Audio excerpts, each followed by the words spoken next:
So next is now Andrea Dalle Vedove, Head of Marine and Aviation of Generali Assicurazioni. He will give us an overview of the role of marine underwriters in a case of piracy.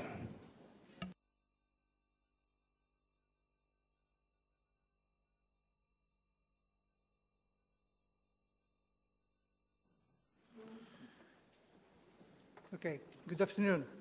We just had a very interesting and comprehensive presentation made by Tracy Thompson regarding the K&R insurance coverages. What we would like to do now is to examine the piracy phenomenon from the point of view of the marine insurer once a K&R coverage has accomplished its intervention. For example, when the full limit has been exhausted or wherever, usually most additional insurance covers are required to operate in order to indemnify type of losses not contemplated in the K&R policy.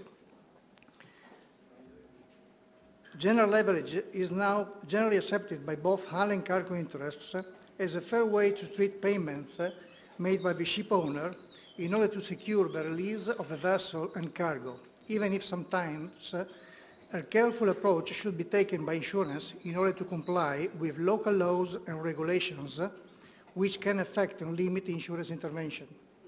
Focusing now mainly, but not only, on the marine hull insurance coverages, as we all know, piracy was in the past one of the named insured perils, and as such was one of the regular insured risks under the standard hull cover. But due to the increasing escalation of these attacks, piracy was excluded from standard policies and allocated into the world perils insurance coverages. The reason for this move was also influenced by a possible link between piracy and terrorist organizations. As a matter of fact, also the nature of modern piracy has dramatically changed, especially in the Horn of Africa area, from an armed robbery attack against ships to the hijacking of a vessel and to the demanding ransom for the vessel and primarily for the kidnapped crew. I don't want to become very boring by listing all the figures summarizing the current piracy situation worldwide to date, but for our purposes, I think it is vital to know that the average cost of ransom was increased significantly from around $600,000 US in 2008 to a current average in excess of approximately $5 million. The highest ransom paid to date was reportedly $13.5 million in April 2011. In addition, there are costs of delivering ransom and other ancillary costs that can reach 30–40% of the total cost incurred. As we all know, K&R policy generally is the first layer or underlying policy, and therefore, when war policy and K&R are both purchased by the ship owner, the exposure of war insurance is mitigated. But this effect of mitigation is rapidly deteriorating to the escalation of costs, and therefore we should expect for the future a less favorable influence of the additional risk premiums. But in addition to the above-mentioned costs, we have to consider the physical damage or loss to the vessel that in the best-case scenario is quite often damaged by a random act of vandalism and therefore subject to repairs taking many weeks. Therefore, in our position as hull and machinery or hull war risk insurers, we have also to deal with the possible damage to the insured object, the ship, and with all those types of expenses allowable by the general average that, due to the hijacking event, the owners must sustain for the expedition safety. A recent case we faced some weeks ago is, for example, emblematic. The difficult and dangerous situation experienced on board of a vessel was properly handled by the very professional behavior of the crew and the security team, who was able to avoid the hijacking but not some physical consequences to the ship. These kinds of damages, these sacrifices, are certainly recoverable under the World War insurance policy. We could speak of different kinds of expenses or sacrifices which would be allowable under general aviation, general average contribution, but has all the expenses related to the use of a port or refuge after the liberation of the expedition, associated, for example, to bunker, water, new crew on board, etc. Also recoverable are the possible and probable damage to the engine that the vessel sustains whilst trying to leave fast, the master deciding to voluntarily starting the engine after a long period of detention without any pre-starting procedure, no possibility to check filters to purify the fuel, to preheat the engine, to clean the sea chest, etc.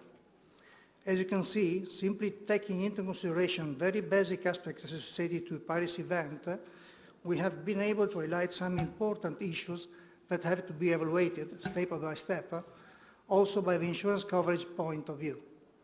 Therefore, piracy risk can become an important claim behind the ransom itself. During the examination of this matter, we have internally debated on the different piracy aspects in order to be able to correctly allocate, from an insurance point of view, the possible insured and therefore covered claim. In this respect, it becomes very important to understand the scope of the pirates and their modus operandi. In the Horn of Africa, the most significant area where pirates act, their scope is totally extortion, but we can't forget the danger navigation through the coast of Nigeria or through the Malacca Strait, where piracy attacks are focused on stolen objects, money, ship equipment, or part of a cargo.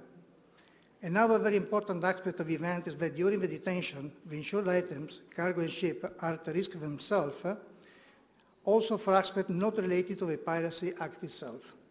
We can consider, for example, the reduction of the cargo market value, the losses that sometimes have been recorded as a consequence of a detention period, and the possibility or not to claim this loss from the marine insurers has always been a difficult issue to handle. In order to correctly evaluate the validity of this claim, we have always to remember the sound principle of a general average.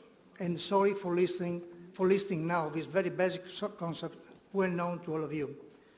These principles are an externally sacrifice or expenditure, which is intentionally and reasonably made, therefore a voluntary act, against a peril, which is a danger in common to all the interests involved, in order to benefit the common venture with an implicit successful result.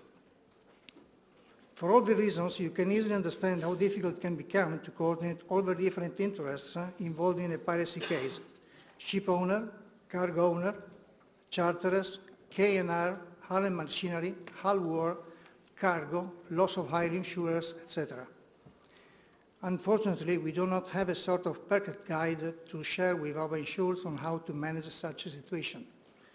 What we are trying to do is to take advantage of our increased experience due to our important marine insurance market presence and to share it in order to minimize the risk of potential disputes between all the parties involved.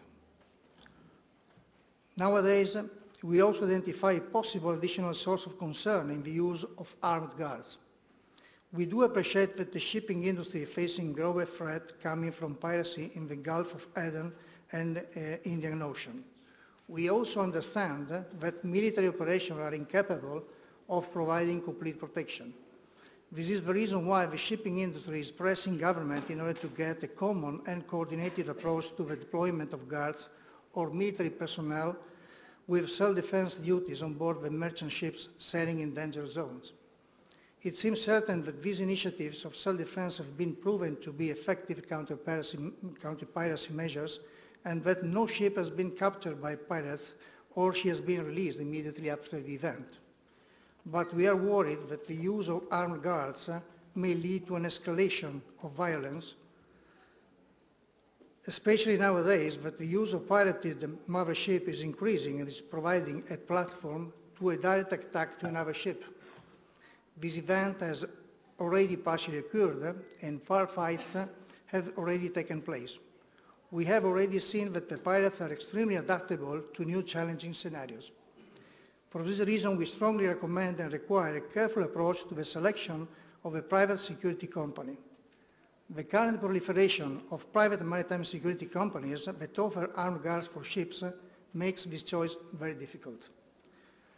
The level of competence, discipline, and experience can vary a lot due to the wide variety of companies currently offering their services.